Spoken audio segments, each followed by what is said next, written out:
En un mundo cada vez más conectado y acelerado, a menudo nos encontramos inmersos en la vorágine de la vida, sin detenernos a preguntarnos cómo está la gente. Detrás de cada rostro que cruzamos en nuestro camino se esconden historias, sueños, alegrías y luchas internas. En este episodio exploraremos la importancia de esa pregunta, aparentemente simple, pero profundamente significativa.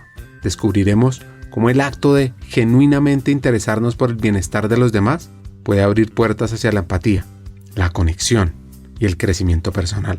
Acompañamos a David Colmenares en un viaje de descubrimiento y reflexión, donde vamos a explorar cómo podemos hacer la diferencia en la vida de otros simplemente al preguntar cómo está la gente.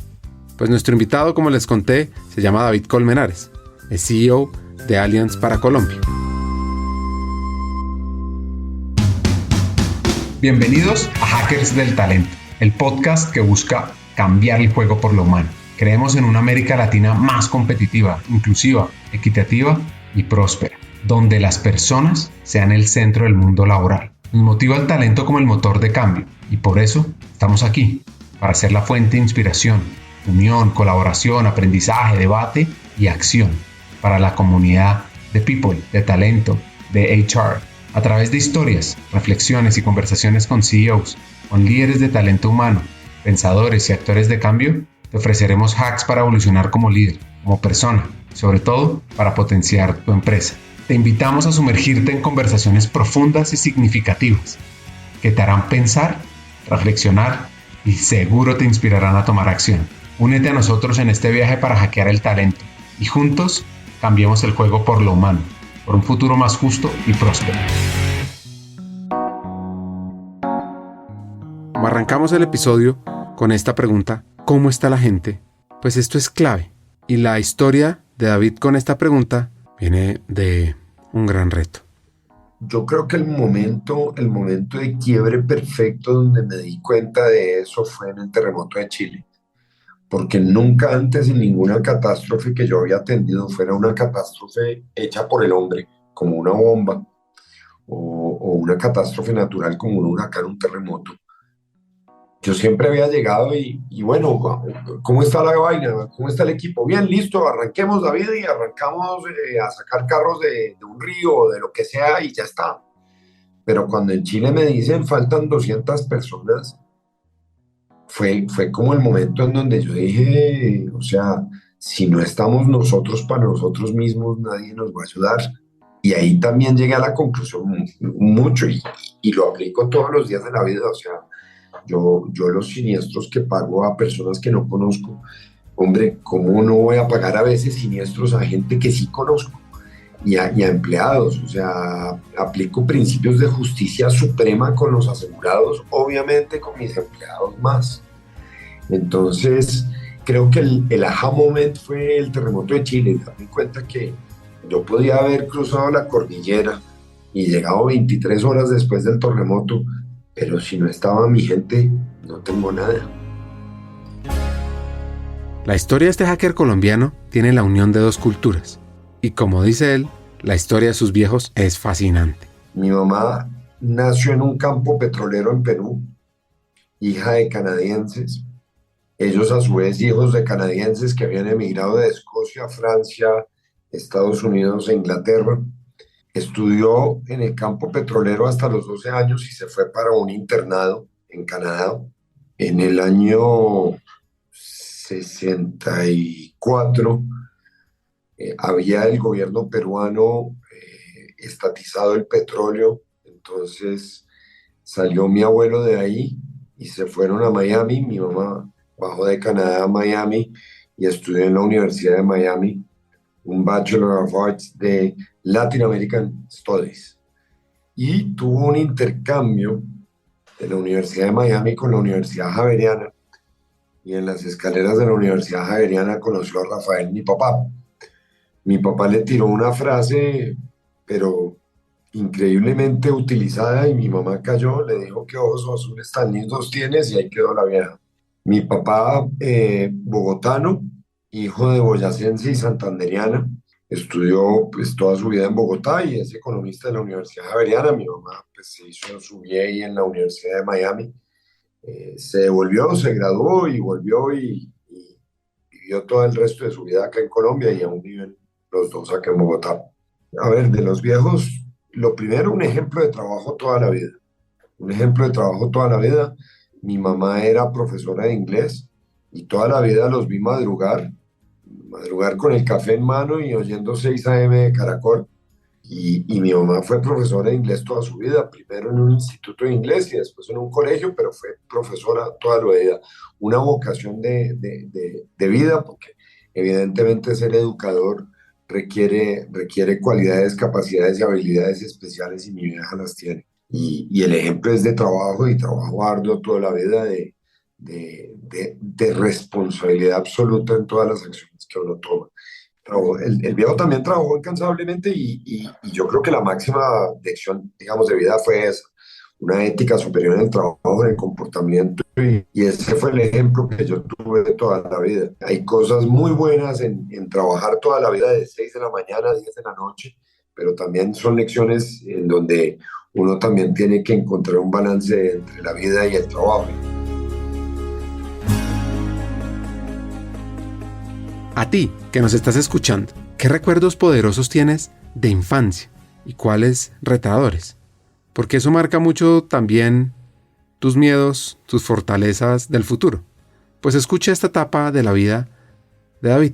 Al final del día uno, los recuerdos que tiene de infancia son o espectaculares o hiperdolorosos. Y es interesante porque la vida está hecha de días buenos, días geniales y días malos. La mayoría de la vida son días buenos y esos son los que uno no se acuerda. Uno solo acuerda los picos y las caídas. Entonces, yo me acuerdo con mis abuelos maternos que vivían en Estados Unidos, me acuerdo siempre estando con ellos, visitándolos allá en Estados Unidos, me acuerdo yendo al estadio con mi papá a ver al mejor equipo del mundo, que es Millonarios, por si acaso. Me acuerdo los viajes que hacíamos con ellos, ya sea a Paipa, a Girardot o a donde fuese, pero los viajes siempre fueron un momento muy chévere. Y con mis hijos, Felipe nació en Colombia, Camila en Honduras y Martín en Argentina. Yo digo que ellos no nacieron con una baguette debajo del brazo o con un pan debajo del brazo, sino nacieron con un pasaporte, porque lo que han viajado esos chinos es increíble y fue precisamente absoluta y totalmente por diseño. Conozcan el mundo y generar esos viajes, esas memorias de conocer el mundo y también de abrir la cabeza, porque cuando uno ve otras culturas, todos esos juicios que la gente hace, tan raro los chinos lo que comen fresco, ellos dicen lo mismo de nosotros. Y si nosotros hubiéramos nacido en Indonesia, seríamos musulmanes, no católicos. Entonces, uno al darle la vuelta al mundo y al conocer otras culturas se da cuenta pues, que uno es al final del día gran parte del resultado de dónde y cómo nació, más que cualquier otra cosa. El resultado de dónde y cómo nació lo define uno. Y poder viajar por el mundo, conocer otras culturas, aumenta el respeto. Creo que esa es una gran lección, digamos, para la apertura. A ver, mire, cuando yo era chiquito e iba al estadio con mi papá y jugaba a un equipo de otro país, sacábamos pañuelos blancos. Primero la gente usaba pañuelo, ya casi nadie usa pañuelo. Y segundo, sacábamos pañuelo blanco en señal de respeto al himno nacional del otro país. Hoy en día le pegan una chiflada al himno nacional propio porque sigue la barra brava cantando sea lo que sea, o del otro país, y no respetamos, digamos, esa diferencia. Nosotros siempre en Colombia tratamos muy bien al extranjero. En gran parte era porque durante gran parte de mi infancia, lo más raro en Colombia era un turista, porque era una época horrorosa de nuestra historia, horrorosa. El que venía, además que había un aviso de Estados Unidos diciendo no viaje a Colombia unless strictly necessary, ¿no? Porque nadie quería venir a Colombia porque éramos un país en guerra.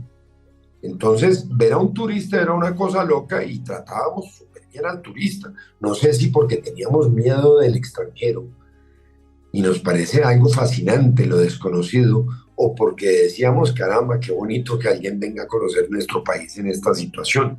Y nos preciábamos de tratar muy bien al extranjero. Y hoy cuando hay más de 2 millones de venezolanos que salieron corriendo de su país, me doy cuenta que somos unos xenófobos terribles. Y la falta de mundo la demostramos con eso. Y la falta de mundo y de memoria, porque en los años 70 fueron 4 millones de colombianos a Venezuela. Y hoy en día nosotros parece que nos olvidamos eso, que gran parte de esos dólares de Venezuela en los 70 financiaron la educación de muchos colombianos en las remesas, y hoy en día tratamos muy mal a los venezolanos. Y todavía hay periódicos que dicen, capturan a 3 venezolanos. Hombre, yo no sabía que a uno cuando lo capturaban tenían que decir de dónde era, su origen, como para ser un poco más xenófobos y decir son los venezolanos los que están siendo capturados.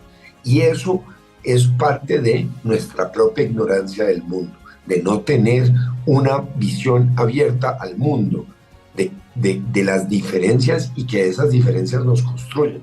En Allianz Colombia nosotros, por ejemplo, tenemos 8 nacionalidades y fue porque nos tocó contarlas, no porque las estábamos buscando. Pero nos pareció buenísimo al final del día darnos cuenta que había 8 nacionalidades en la compañía, porque lo normal es que haya 1, 2 o 3 nomás, pero somos un equipo que es un crisol de razas, y gran parte, digamos, de eso que buscamos en la organización, esas diferencias activamente, también nos construyen y construyen tolerancia, y la tolerancia construye capacidades en las personas de abrir la mente. Hace como 3 o 4 años antes de pandemia, en una exposición en el Mambo, había un cuadro que se llamaba Venezuela abraza Colombia, y era una virgen de Chiquinquirá en el medio con un corazón hecho de José Gregorios. Y hace unos días hablaba con Claudia Jaquín en el Mambo, precisamente porque el Mambo está celebrando 60 años y Allianz está patrocinando todas las celebraciones, pero también los jueves gratis, unos jueves recargados de 6 a 9 de la noche, gratis, con el restaurante, parqueadero, todo, para que cualquier persona pueda acceder al arte.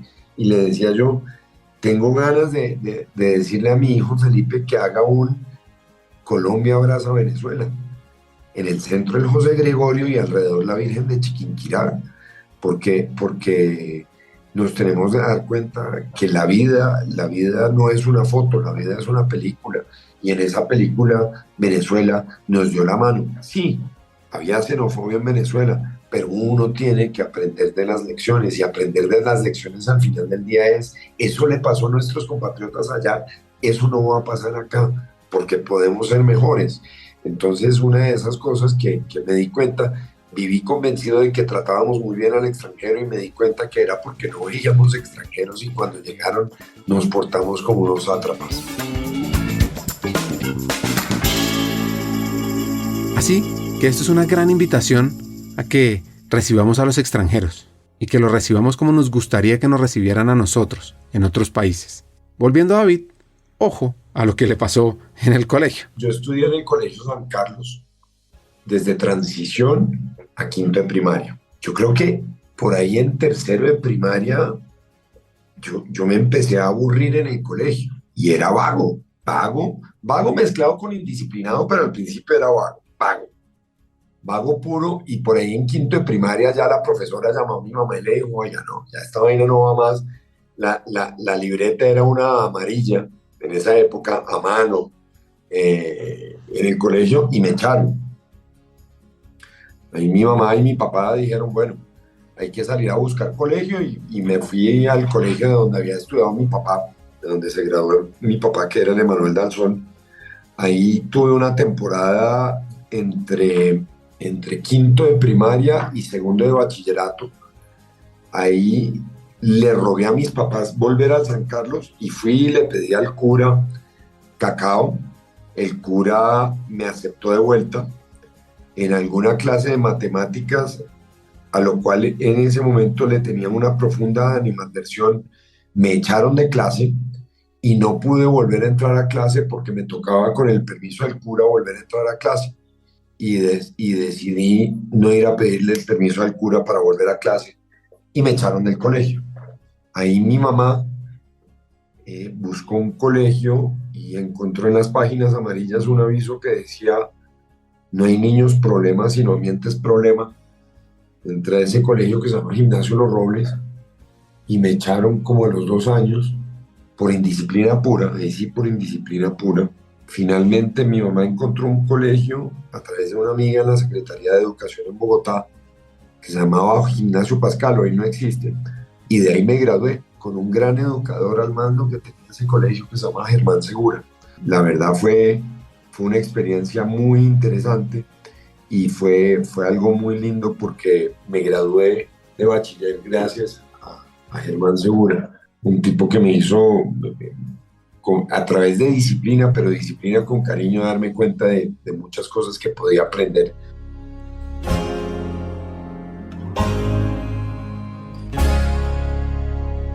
Creer en las personas es fundamental para que salgan adelante. Y esto me recuerda a un estudio que hicieron en 1968. El psicólogo Robert Rosenthal y una rectora de la escuela llamada Leonore Jacobson, que buscaban medir el efecto que las expectativas de los profesores, de los maestros, tenían sobre el desempeño de los estudiantes. Y lo interesante es que le dieron a los maestros de las escuelas los nombres de un cierto número de estudiantes en cada una de sus clases que se habían desempeñado bien en una prueba de inteligencia.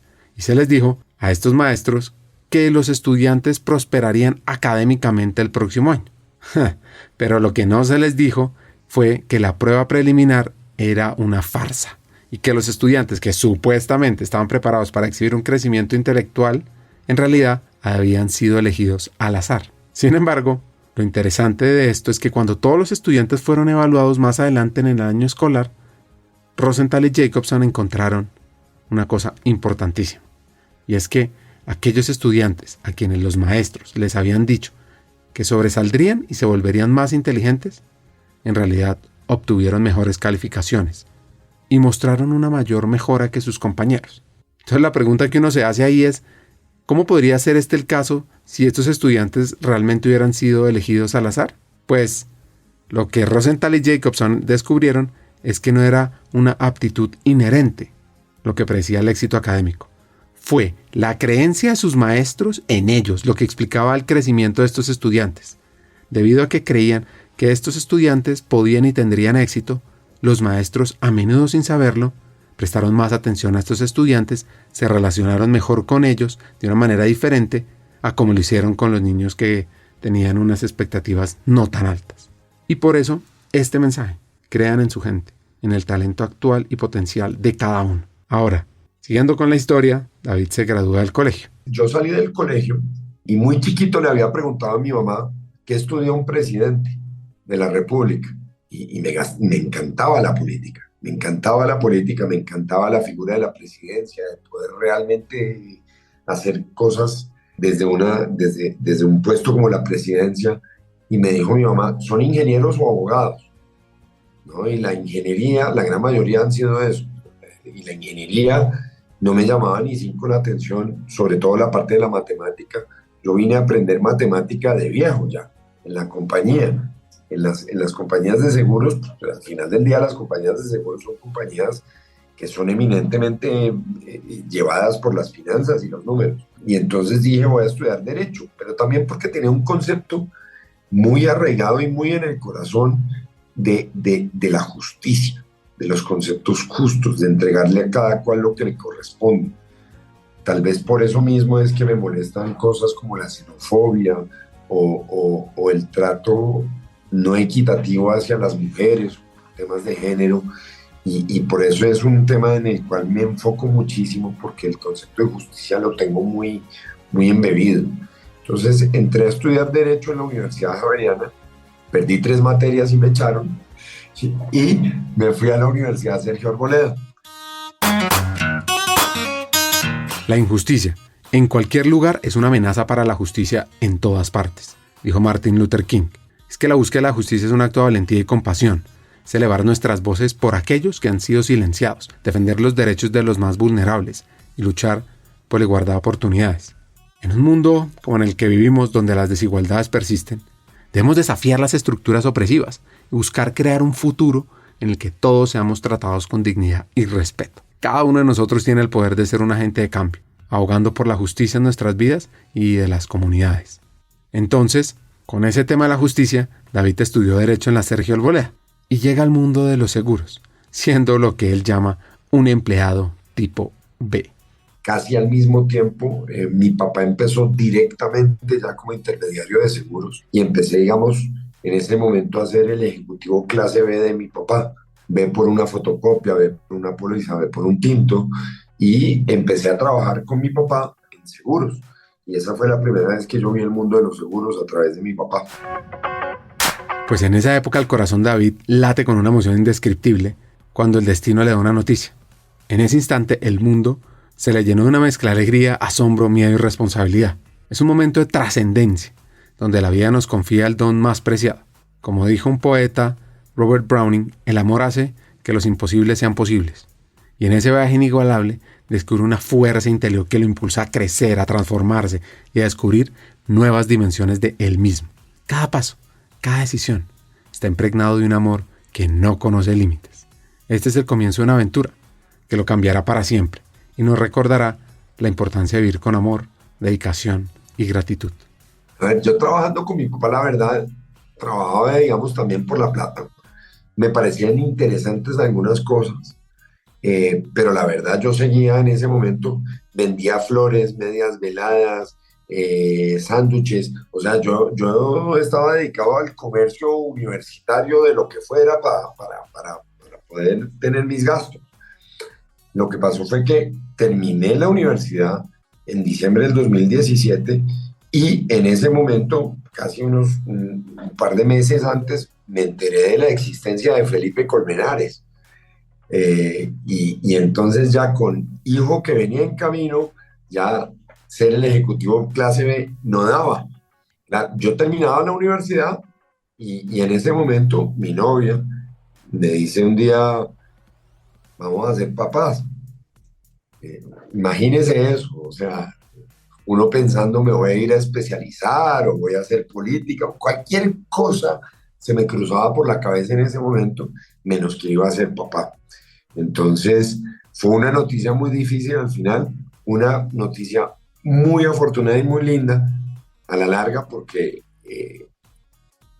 es obviamente algo transformador en la vida de cualquier ser humano, ser papá.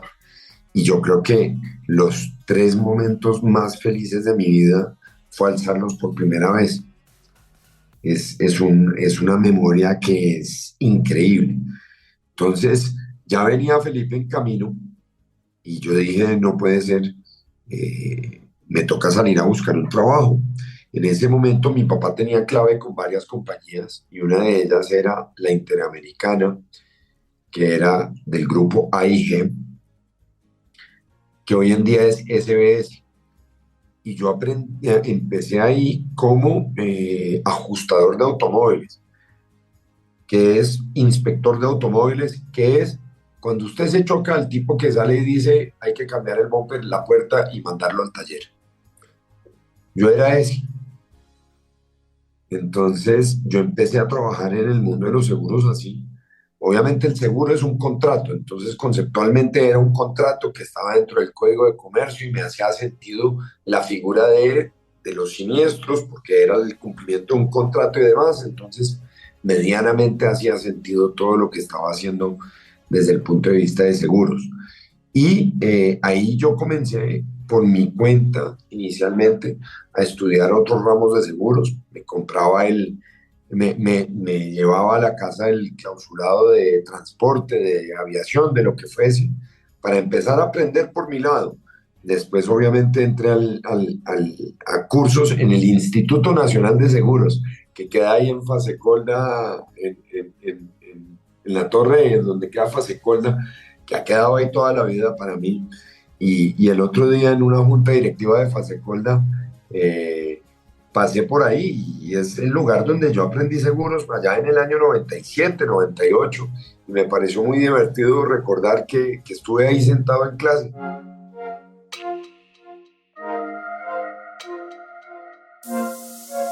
La motivación es la fuerza interna que impulsa a una persona a actuar, perseguir metas, esforzarse por alcanzar sus objetivos. Es un estado de ánimo que genera energía y determinación para que superemos obstáculos, persistamos ante el miedo, ante las dificultades, y mantengamos el enfoque hacia el logro de los propósitos.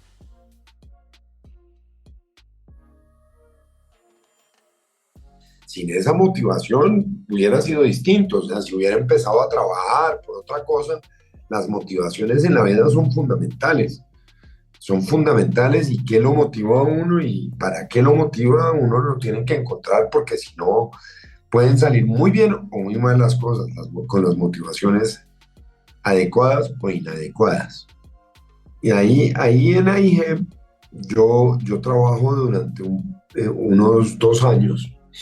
Me tocó atender el terremoto del año 99 en Armenia y Pereira. Y fue mi primera catástrofe.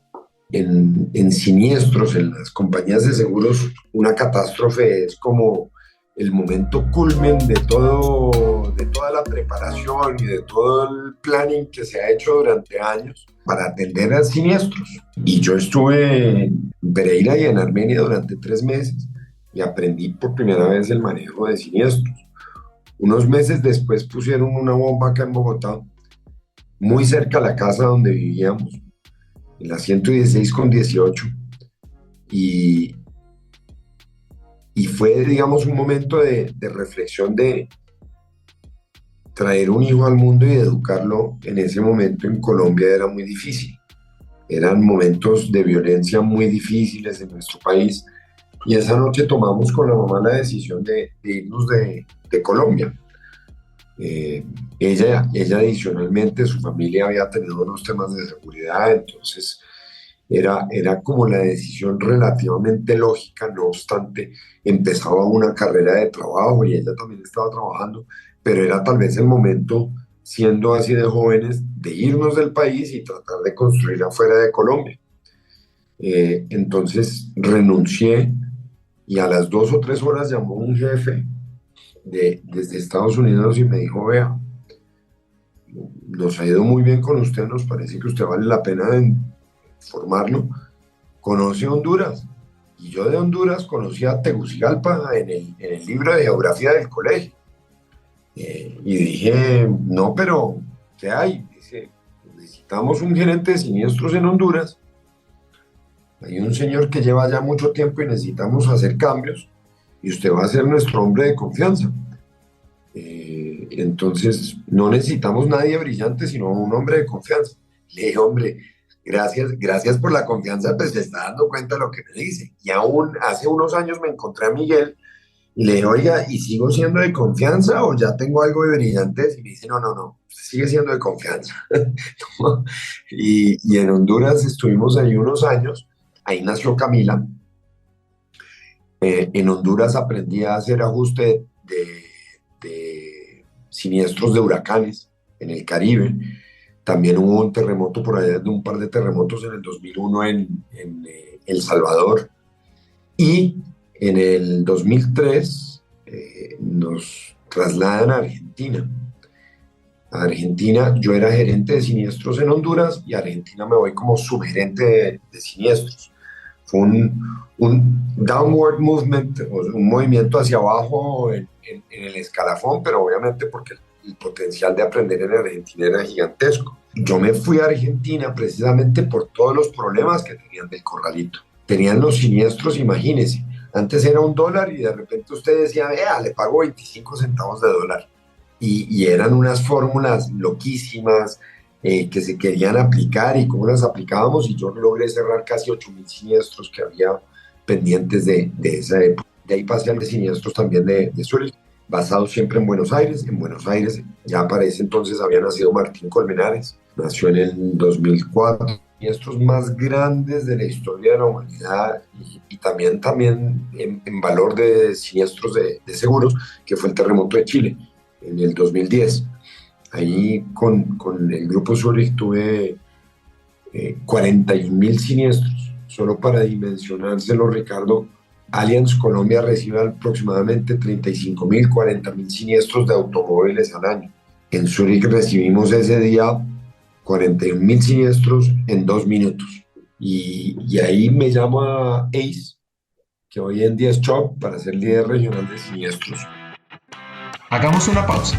Como sabes, en Hackers del Talento estamos en una misión: cambiar el mundo laboral por uno más humano, inclusivo y próspero. Sabemos que no podemos hacerlo solos, necesitamos tu ayuda. Te invitamos a compartir este episodio con esa persona especial que está buscando crecer en su carrera o mejorar su empresa. Juntos podemos inspirar a más talentos a sumarse a este movimiento. Queremos que te unas a nuestra comunidad, suscribiéndote al podcast, recibiendo las noticias de nuestra página de LinkedIn o averiguando más en hackersdeltalento.com. No te pierdas la oportunidad de ser parte de algo grande, de marcar la diferencia en el mundo laboral y de transformar la vida de miles de personas, porque juntos podemos hacerlo posible. Nosotros ya estamos aquí, dando el primer paso. ¿Y tú, te unes a nuestra misión de cambiar el mundo laboral por uno más humano? Hagámoslo juntos. Sigamos con el episodio. Por ese mismo año del terremoto de Chile, sucedió la historia de los 33.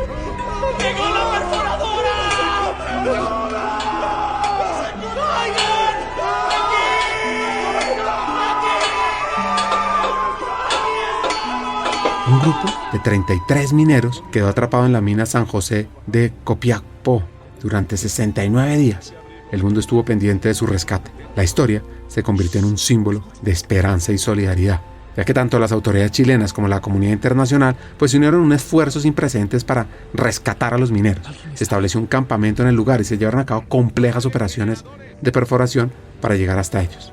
Finalmente, el 13 de octubre de 2010, todos los mineros fueron rescatados sanos y salvos, generando un gran sentido de alegría y alivio en todo el mundo. ¡Estamos bien en el refugio, los 33! Y es que, oyendo esta historia que pasó en Chile, oyendo la vida de David, reflexiono un poquito sobre ser migrante, sobre aprender de múltiples culturas, porque es algo que se repite en la historia de este hacker colombiano. Cuando estaba en ACE, me llaman de vuelta de Zúrich, lo que se llama el boomerang. Me llaman y me dicen, oiga, vuelva. Y yo, no, América Latina y siniestros, por favor, no más. O sea, ya no sabía yo qué más hacer en América Latina con siniestros. Y me dicen, no, es para Asia-Pacífico.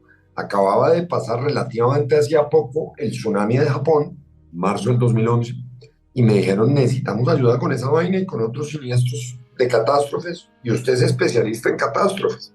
Fue la primera vez que en mi cabeza hice como un link y un clic de que finalmente me estaba especializando en catástrofes. Y renuncié a ACE y me fui para Hong Kong. Y estuve en Hong Kong, era responsable de la operación de siniestros de Japón, China, Hong Kong, Taiwán, Malasia, Indonesia, Singapur, Nueva Zelanda y Australia. Ahí ya fue la graduación, honores, PhD, máster, todo, summa cum laude. No solo los siniestros del terremoto de Japón, sino todos los terremotos de Nueva Zelanda en Christchurch en esa época.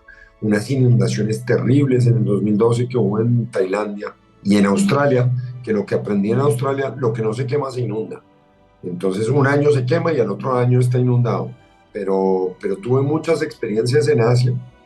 Ahí realmente para mí fue una experiencia muy linda. El primer año viví en el centro de Hong Kong, en un área que obviamente está en Asia, está en Hong Kong, embebido en esa cultura, pero había mucho occidental. Y el segundo año yo me fui a vivir a un barrio eminentemente de hongkoneses, en un lugar ya en el continente, no en la isla, que se llama Cheng Kwan O. Y ahí viví en un barrio en donde no había supermercado occidental. Me tocó intentar aprender y entender todo lo que era un supermercado ya chino, de verdad, sin nada escrito en inglés o en un idioma occidental. Y fue una linda experiencia de apertura de mente, de paciencia y de entendimiento de otras culturas. Ahí estuve hasta el 2014. Hong Kong es fascinante. Es una región administrativa especial de China, que era obviamente colonia inglesa hasta el año 97, y tiene un régimen especial. Entonces es y no es China. Se habla inglés y obviamente cantonés. Y estuve viviendo ahí y es una sociedad súper dinámica en todo aspecto cultural. Es una ciudad en donde los apartamentos pueden medir 20 metros cuadrados. La gente come en restaurante todo el tiempo. Es una ciudad súper pequeña, pero hay miles y miles y miles de restaurantes. Es una sociedad abierta a todas las culturas. no se necesita visa para ir a Hong Kong, una sociedad súper abierta de mente y que está acostumbrada a recibir extranjeros. Entonces, la experiencia, digamos, desde el punto de vista de choque cultural, uno obviamente tiene un cultural coach, pero fue supremamente enriquecedora conocer, entender, abrir la cabeza, tener un nombre en cantonés, tenía mi nombre en cantonés, obviamente imagínense para alguien de la cultura oriental pronunciar chino, Colmenares, era muy difícil, entonces yo tuve mi nombre en cantonés, que era Comanda, y fue realmente fascinante entender, tratar de además uno de nutrirse y uno también de hacer esa transferencia de conocimiento al final del día de cosas que tenemos aquí o que aprendí a lo largo de mi carrera para enseñar allá y ser relevante en mi función. Hong Kong significa Puerto Fragante en chino. Es reconocido también por su festival anual de fuegos artificiales, que es uno de los más grandes y espectaculares del mundo. Además, el sistema de transporte público de Hong Kong es tan eficiente que el 90% de los viajes se realizan en transporte público. Todo un sueño para las ciudades latinoamericanas. Tiene más de 260 islas en el territorio, y Hong Kong es el lugar donde se encuentra lo antiguo y lo nuevo en perfecta armonía, como dice Li Ka-shing. Bueno, pues en ese momento entendió el concepto de un happy problem o un buen problema para tener. Ahí me llaman el CEO del Grupo Zurich en ese momento, Martin Sen, que en paz descanse, me dice, vea, tenemos un problema, un happy problem, que fue la primera vez que yo entendí el concepto de un happy problem. Me decía, estamos creciendo muchísimo en Brasil y necesitamos que sigamos creciendo en Brasil, pero que alguien controle la región, que alguien esté metido en la región y que esté enfocado en cómo funciona el resto de la región, mientras el CEO regional hace crecer a Brasil. Y ahí me vine a la región con un puesto que se llamaba Chief of Staff. Y el Chief of Staff básicamente hace todo lo que al jefe no le gusta hacer. Y le pregunté a mi jefe, oiga, Antonio, ¿a usted qué le gusta hacer? Dijo, vender. Ok, ¿qué más le gusta? Vender. ¿Qué más? Vender. Me dice, usted hace el resto. Entonces estuve interactuando con todos los países de América Latina durante un año, tal vez un año un poco más.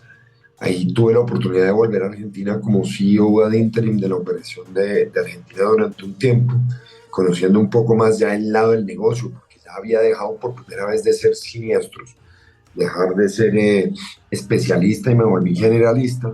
Y al poco tiempo hay un cambio en la operación de Brasil y quedó al mando de la operación de Zurich en Brasil, de una compañía que se llama Zurich Minas Brasil. Y fui nombrado presidente de esa compañía y estuve al frente de un programa de transformación que tuvimos ahí entre el 2014 y el 2017. Hacia el final de ese programa de transformación, en donde salimos de perder 350 millones de dólares al año a llevarlo a negro, a 17 en positivo. Pausa acá. ¿Cómo logró eso? Con sangre, sudor y lágrimas. Con sangre, sudor y lágrimas. Mucho trabajo, mucho dolor, mucho dolor. Tenía 14 reportes directos y en determinado momento tuve 2. Porque siempre he vivido el mejor solo que mal acompañado. Y en determinado momento me tocó tomar decisiones de equipos, de decisiones de personas. Traje un equipo multicultural. Tenía un CFO español, el claims era español, un COO puertorriqueño, mi CEO Office era argentino. En fin, armé un equipo de personas y sacamos adelante el turnaround con mucho esfuerzo, mucho trabajo, mucha dedicación, y realmente fue un momento muy feliz desde el punto de vista profesional para mí. Cuando dejamos de perder dinero, estábamos en rojo y nos fuimos a negro. Esa banda sonora fue obviamente la canción de AC/DC, Back in Black. Volvimos a hacer números positivos. Pero la verdad fue mucho trabajo. Y ahí conté parcialmente. Fueron momentos muy difíciles, porque porque era tal el dolor para la compañía a nivel global que se estaba generando, que yo tenía que interactuar cada 3 meses con el Comité de Auditoría Global y el regulador suizo, que es FINMA. Y pues obviamente eso generaba mucho estrés en muchas personas y conté con confianza, tiempo y espacio por parte de mis jefes. Y ahí aprendí también una frase que es: uno no puede sembrar una zanahoria e ir a desenterrarla todos los días a ver cómo está creciendo. Y eso es una lección de paciencia en los negocios. Y eso lo necesita uno cuando realmente quiere hacer transformaciones profundas. Tiene que tener paciencia.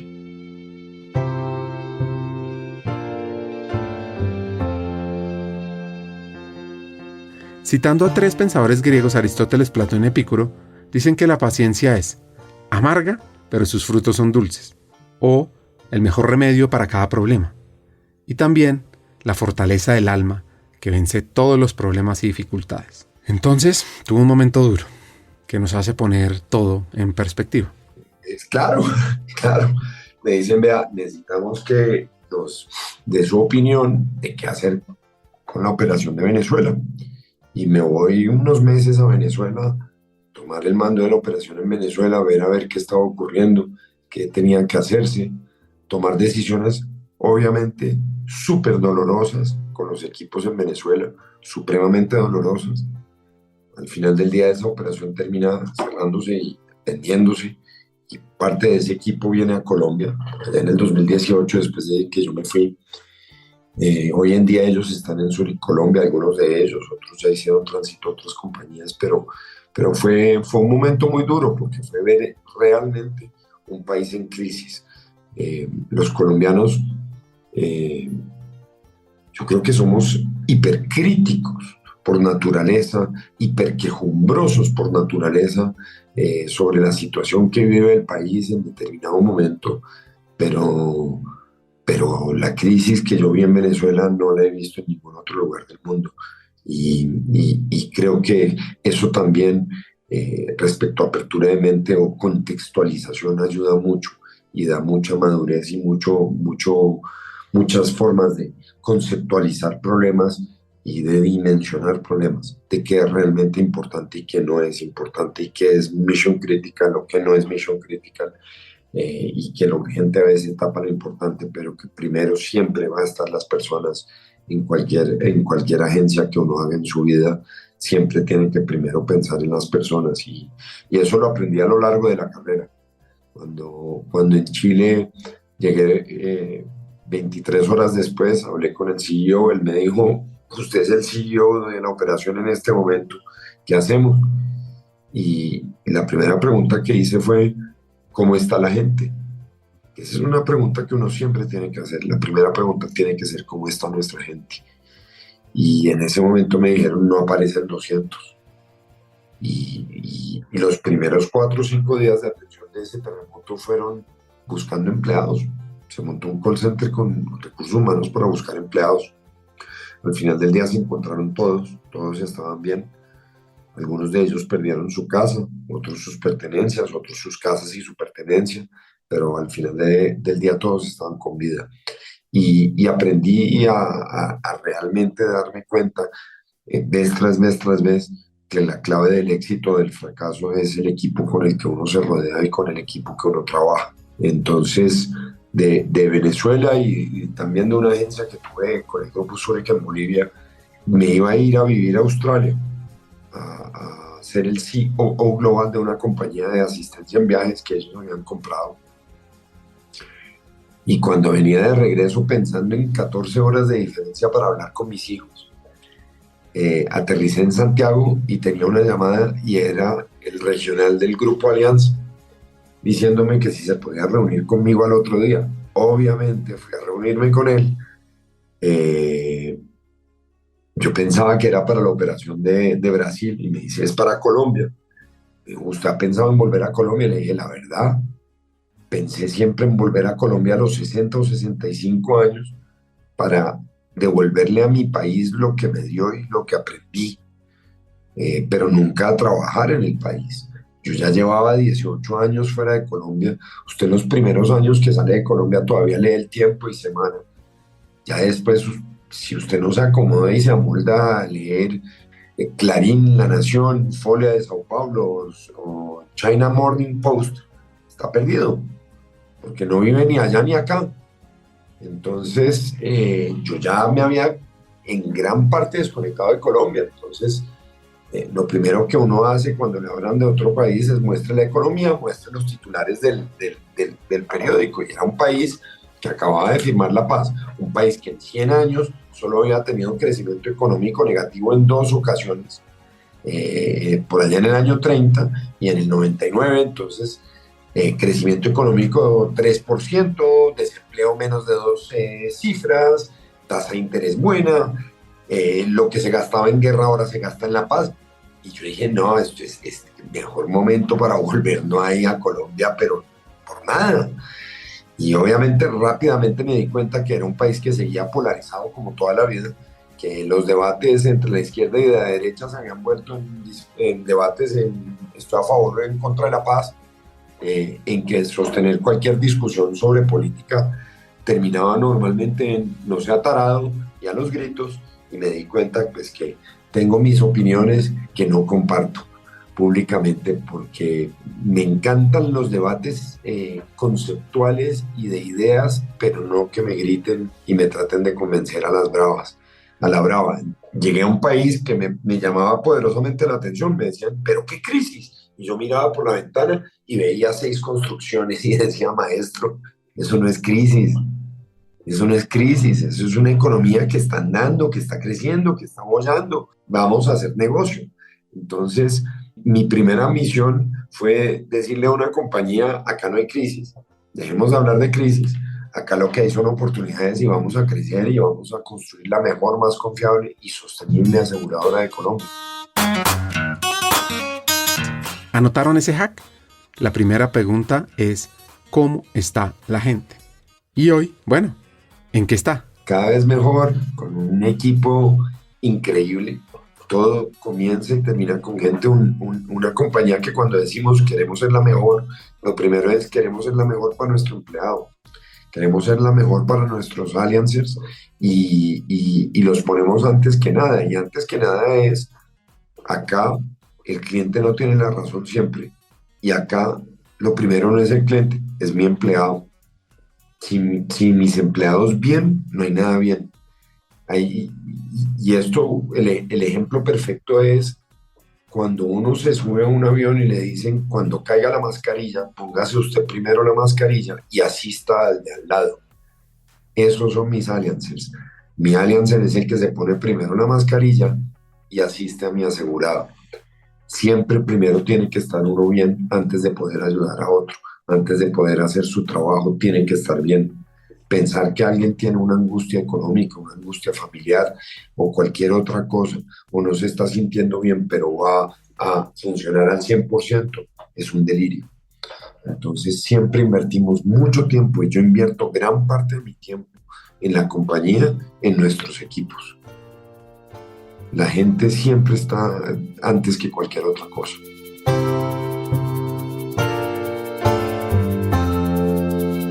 Vamos a profundizar sobre un tema clave que nos une en este episodio del Proyecto H, que busca que más hombres nos volquemos a trabajar activamente por la equidad de género. Y David tuvo varios momentos que lo sacudieron. Los logros al final del día son resultados de disciplina en la formación, disciplina en la ejecución y contar con suerte de encontrar grandes personas en el camino que lo sponsorearon a uno. Y de estar en el momento correcto, en el momento justo al lado del que era y cómo era. No dependen 100% de uno. Volviendo un poco a la pregunta. Desde chiquito tuve ese tema del concepto de justicia, de luchar por las causas que consideraba injustas. Y el tema, digamos, también en mi casa, al tener una mamá canadiense con una cultura distinta y ver, digamos, siempre todas las cosas como en las dos caras de la moneda. Crecí en un hogar donde yo no sabía que había diferencia entre las labores del hogar de un hombre y una mujer. y me di cuenta que había diferencias entre esos roles o cosas con un hecho que relato ahí en el libro, cuando salíamos con mi hermano y mi mamá y el carnicero de la esquina le estaba pegando a la esposa o a su compañera. Y mi mamá, en su mejor acento en ese momento, que todavía tenía más acento, hoy en día casi no tiene acento, le dijo, suéltela, ¿no? Y la señora se volteó y le dijo a mi mamá, usted no se meta, gringa, hijo de tantas, él es mi esposo y me puede pegar. Y mi mamá se puso roja de la ira y nos alzó a mi hermano y a mí a zancadas. Llegamos a la casa y mi mamá empezó a llorar y decía, olvídense de lo que acaban de ver, olvídense de lo que acaban de ver, eso no es así, no es así, no es así. Y mi mamá estaba en una frustración absoluta de que una mujer dijera que un hombre le podía pegar. Y mi mamá en ese momento dijo, un hombre no toca a una mujer, nadie le pega a nadie, menos un hombre a una mujer. Y ahí me di cuenta que como que había una relación asimétrica y desbalance de fuerzas y más que pues, es evidente en algunos casos. Y creo que en ese momento me di cuenta de eso. Y siempre crecí buscando esas causas de justicia.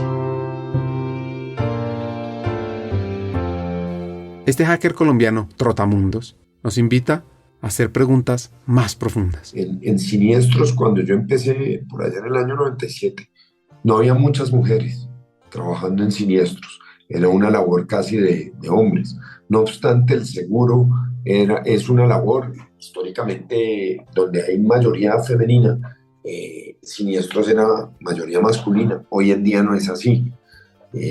Y crecí viendo las transformaciones poco a poco de la industria del seguro, donde cada vez tenemos más mujeres CEOs. Hoy en día en el mercado colombiano tenemos muchas mujeres, varias más CEOs, cada año son más y es muy bueno eso. Porque traen además diferentes perspectivas a la mesa. Y en la compañía, cuando yo llegué a Colombia, me dijeron 62% de la compañía son mujeres. Qué bueno, ¿cómo está nuestra brecha salarial? Y ahí me dijeron, ¿qué es eso? Y era básicamente la diferencia de compensación equitativa entre un hombre y una mujer. Y después de un ejercicio nos dimos cuenta que era el 17%. Y ese día me di cuenta que tenemos un trabajo muy grande por delante, un trabajo muy grande de concientización hacia toda la empresa, hacia el interior de la empresa. Y hoy en día tenemos una junta directiva que es 50% hombres, 50% mujeres, y que adicionalmente es 50% hombres, 50% mujeres como principales. Porque una de las cosas que nos dimos cuenta también es que muchas compañías dicen, no, nuestra junta directiva son 50-50, suplentes la gran mayoría de las mujeres y principales hombres. Y ha sido esa lucha en donde tenemos en este momento en la compañía una brecha salarial cero, en donde tenemos planes de sucesión, vamos a empezar una academia de liderazgo exclusivamente para mujeres. Y tenemos programas que buscan constantemente esa equidad dentro de la organización. Y esa fue la razón de la invitación del CESA, ser parte del Club de los 30. Podemos tener el Club de los 50 ya, ser parte y vocero activo como hombre, como aliado de Women in Connection y de todas estas acciones en las que he estado. Por ejemplo, cosas simples, pero que son supremamente poderosas. He rechazado participar en paneles donde solo hay hombres. Es todavía, y como se han dado cuenta, digamos, de eso a través de los ruidos que se generan en redes, ahora son paneles de 5 hombres y una mujer, ¿no? Pero la realidad es rechazo participar en paneles donde no haya mujeres y rechazo muchas cosas en donde no se está incluyendo activamente a la mujer. Parte de mis labores hoy en día es la junta directiva de Fasecola, la presido, Y el año pasado, en septiembre, tuvimos nuestro encuentro anual de Fasecolda y le recordaba al mercado, hemos dado grandes avances, pero la brecha salarial todavía en el mercado de seguros de Colombia existe, en donde un hombre gana 5.100.000 pesos y una mujer 3.900.000 pesos. Y esas son las batallas que tenemos que dar todos los días de la vida.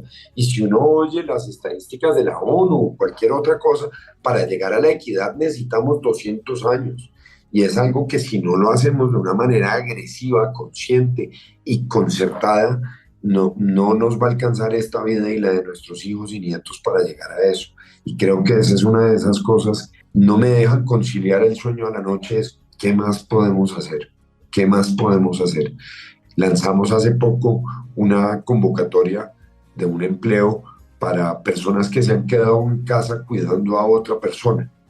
Ya sea tuve un hijo y me quedé papá, me quedé mamá cuidando a mi hijo en casa, o se enfermó alguien en casa y me quedé cuidando a mi mamá o me quedé cuidando a otra persona.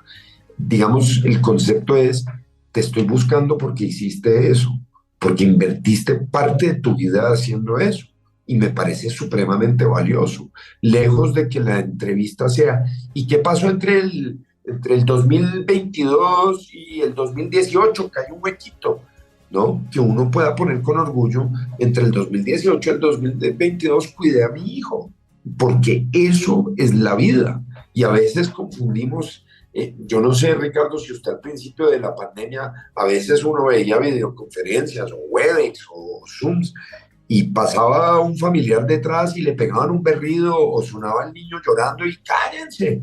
Y la verdad es, en la pandemia nos le metimos en la casa a todos y vimos lo que es la cotidianidad de un ser humano. Todos somos humanos, sentimos lo mismo. El miedo mío es el mismo miedo suyo, el mismo miedo de una persona en Botsuana. El hambre de una persona en Colombia es la misma hambre de una persona en Paraguay. Cuando se le muere una persona a alguien en China, lo que uno siente es lo mismo que siente el chino o el colombiano. Y nos mostró que todos somos iguales.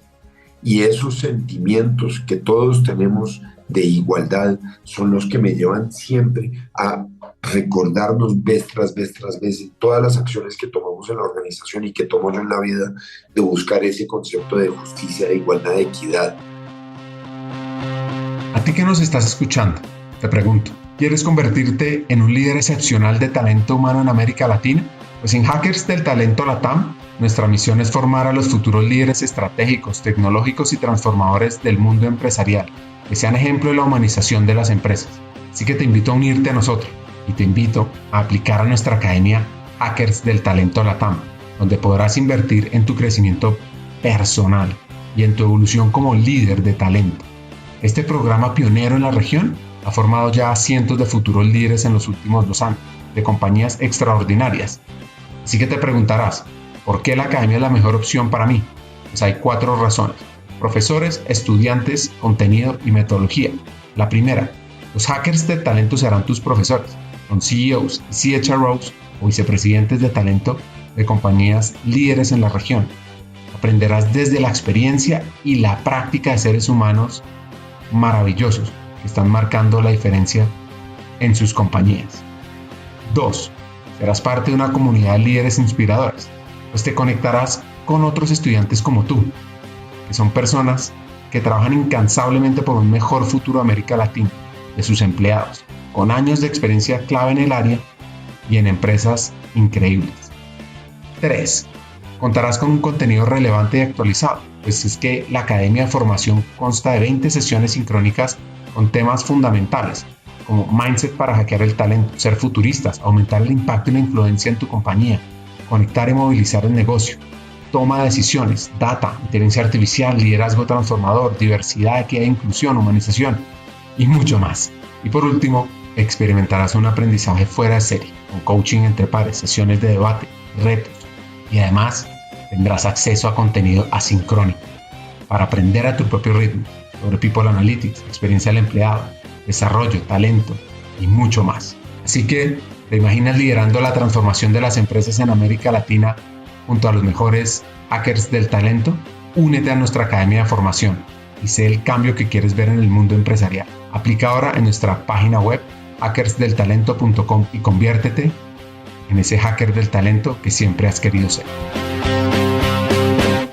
En lugar de competir y separarnos, debemos recordar que estamos aquí para apoyarnos mutuamente, para tender la mano y ofrecer nuestra compasión, en la comprensión de que todos enfrentamos nuestras propias batallas, nuestros propios desafíos. Podemos cultivar la empatía, la solidaridad. Es en la unión de nuestras fortalezas y la disposición para ayudar a otros que encontramos el verdadero propósito de nuestra existencia. Así que, a ti hacker, recordemos siempre que nuestra humanidad está intrínsecamente entrelazada y que el mundo se beneficia cuando elegimos extender nuestra mano a aquellos que necesitan nuestra compasión. Así que juntos podemos construir un mundo más amoroso y compasivo, donde cada uno de nosotros se sienta valorado y apoyado en su viaje. Es muy difícil pensar que uno está solo en el mundo y hay gente que actúa como si estuviese sola y gente que actúa pensando solo en sí mismo y no se da cuenta que el dolor del otro vale lo mismo.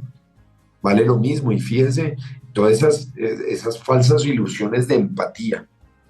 No sé si hasta alguna vez le ha pasado. David, tu aumento este año es del 3.2%, es un aumento ligeramente inferior a la inflación del año pasado, pero es testamento a tu gran trabajo. Oiga, jefe, man, me estoy matando trabajando por la organización, necesito eso, me nació un hijo. Y la respuesta del jefe, lejos de buscar razones, trata de establecer una falsa empatía que es asquerosa, que es, a mí también me dieron el 3.2, estamos en la misma. Y la respuesta es no, maestro, no puede ser. Su dolor no es exactamente mi mismo dolor y usted no puede decirme que sienta dolor porque usted también lo está teniendo. Así no funciona. Entonces yo creo que gran parte de ese concepto y de ese entendimiento de tratar de conectar primero con la persona y sus sentimientos me lleva a tomar todo este tipo de acciones en la organización. Mi abuelita siempre me dijo, cuando le pregunten usted cómo está, responda bien. Y es más, a mí me preguntan, ¿y usted cómo está? Mi respuesta es fantástico. Porque si le están preguntando cómo está, no saben cómo está. Porque si alguien lo conoce y le importa, se da cuenta de cómo está usted. Entonces yo pregunto cómo está o lo que sea, pero cuando yo quiero saber de verdad, pregunto cómo te sientes. Es el sentimiento lo que prima. Y sobre todo en un país donde tenemos esa respuesta pasivo-agresiva, ¿cómo está? No tan bien como usted. Ay, no friegue, de verdad me tiene que agredir si le quiero preguntar cómo está, ¿no? O estoy bien para no preocuparlo. Uy, qué cosa, qué dolor de país que responde hasta así, ¿no? Entonces, en la compañía trato de aplicar todas esas lecciones de vida y todos esos conceptos que tengo bastante bien embebidos a través de los aprendizajes.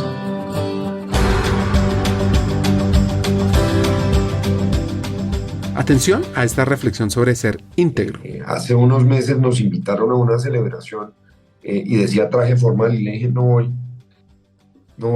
¿Por qué? Porque pues, yo ¿por qué me tengo que poner una corbata para celebrar que somos un gran lugar para trabajar? Si un gran lugar para trabajar parte de la base de la individualidad de cada ser humano y de que cada uno puede ser lo que quiere ser. Entonces me dice, no, vamos, eso fue recursos humanos también, vamos, tranquilo, no tenemos que ir de corbata, pero ese tipo de cosas en donde puede ser el presidente de la República o puede ser el obrero que está aquí al frente y el trato que va a recibir de mi parte va a ser el mismo. Va a ser el mismo, porque uno es íntegro, uno es uno solo, no es a elección. Entonces a mí me cuesta mucho trabajo eso de la corbata sobre todo, no por, a ver, y me veo lindo de corbata, no es por eso, o sea, me gusta la corbata, tengo mi colección de corbatas y me parece chévere, pero vi que la corbata es utilizada como un elemento de marcar diferencias y no de mostrar algún tipo de otra cosa. Entonces, La corbata no hace al ministro, la corbata no hace al presidente, la corbata no hace a la persona. La persona se hace desde su corazón y desde su mente y desde sus acciones, no por lo que se pone encima. Entonces, uno tiene que ser el mismo siempre. Uno tiene que ser el mismo siempre, porque si no, entonces no está siendo coherente. Hace unos meses vino una persona de Allianz Argentina y me preguntó cuál es el secreto de tener un equipo altamente motivado, porque en los índices de compromiso del grupo, Colombia está top 3. Top 3 y es top 1 en el índice de meritocracia inclusiva. Es mérito e inclusión, somos el número 1 del grupo, y me dijo cuál es el secreto y le dije coherencia pura y dura, en que todas nuestras acciones están enmarcadas en un principio de coherencia y de hacer exactamente lo mismo que decimos. Y eso a mí me parece fundamental. Y eso viene al final del día a terminar en una cosa: tiene que ser auténtico. Tiene que ser auténtico todo lo que usted hace y tiene que nacer del corazón. El corazón alimentando la razón.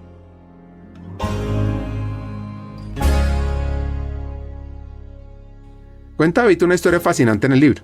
Imagínense que venían de un vuelo de Frankfurt a Panamá y compartieron cabina con un famoso cantante de género urbano. Pues David estaba emocionado por la oportunidad para su hija. Entonces David le pidió al padre del cantante la posibilidad de tomarse una foto juntos. ¿Cuál sería su sorpresa cuando, al contarle que este artista la esperaba para la foto, Camila, su hija, se le acercó y con su mejor acento porteño, mirándolo a los ojos y con el tono de voz firme y poderoso, le respondió: misógino hijo de pi. Y por ese microsegundo dije, uy, qué pena. Y dije, qué pena, ¿qué? ¿Para qué cosa? Esa es otra tara de mamá y papá. Ay, qué vergüenza, mijo. ¿Cómo va a decir eso? Nada, macho, es lo que yo pienso. Lo que yo pienso, sin agredir. Tal vez a Camila se le fue un poco la mano, pero creo que todos podemos coincidir. Si él no es misógino, las letras de su música sí lo son, ¿no? Entonces, en ese momento sentí un profundo orgullo por mi hija y me di cuenta que no podía seguir tomando decisiones en su vida porque ya era una adulta.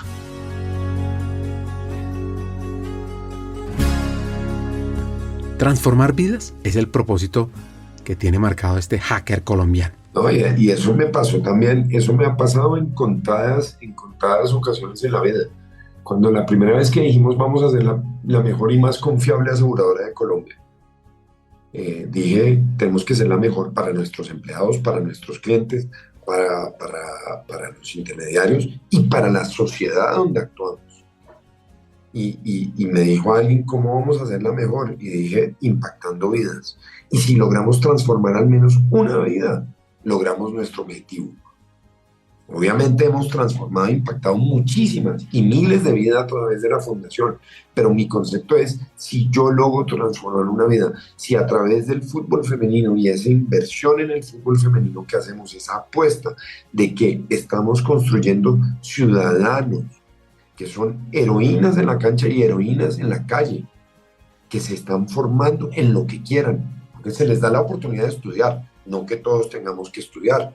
Hay gente que no quiere estudiar y puede ser maravilloso en las actividades de su vida, pero el punto para mí es cuando vino un CFO que ya no está con nosotros y me dijo, David, ¿y cuánto es el retorno sobre la inversión? Le dije, ¿cuánto vale transformar una vida? Eso no tiene precio. Y el valor de una vida es interesante, pero el valor de una vida, ese concepto lo descubrí en 1994 cuando mataron a Andrés Escobar.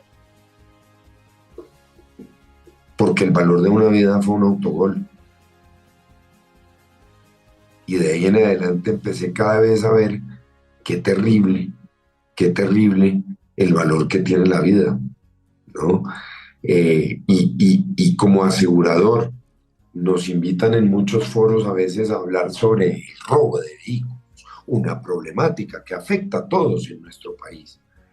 Y la verdad, yo siempre que me atravieso con esa, digo, o no voy o arranco diciendo, qué importante es el robo de vehículos, tiene toda la razón, pero lo más importante es que todavía matan gente por robarle el vehículo, que todavía el vehículo tiene sinónimo de costar más que una vida de un ser humano.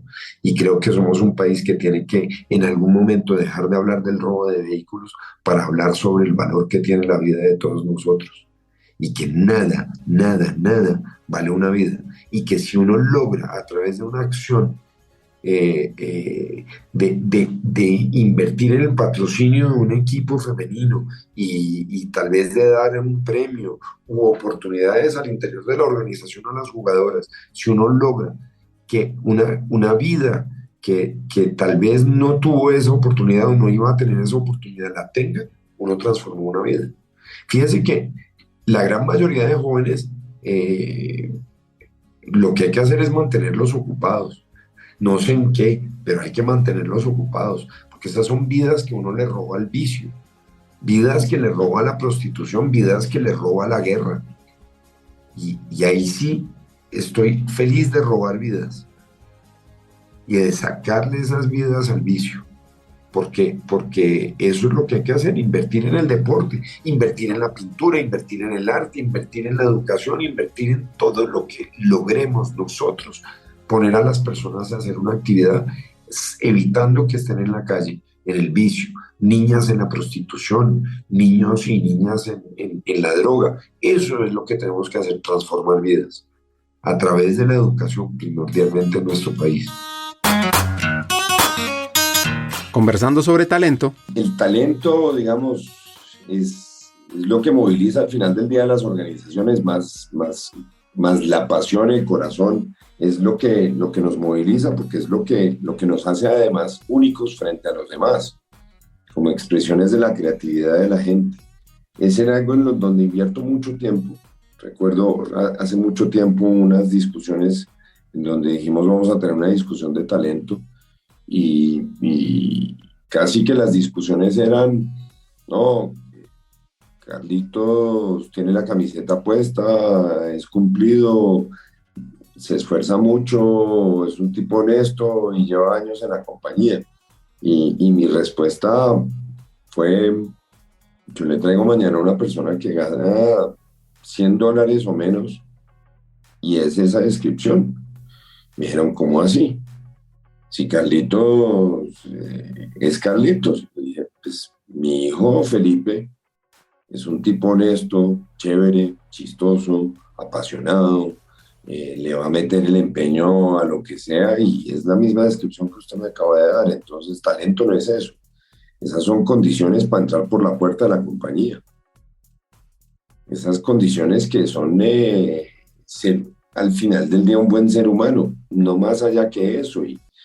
Y de la misma manera, cualquier tema relacionado con la ética o con los valores, eso viene desde la casa, eso nos enseña la compañía.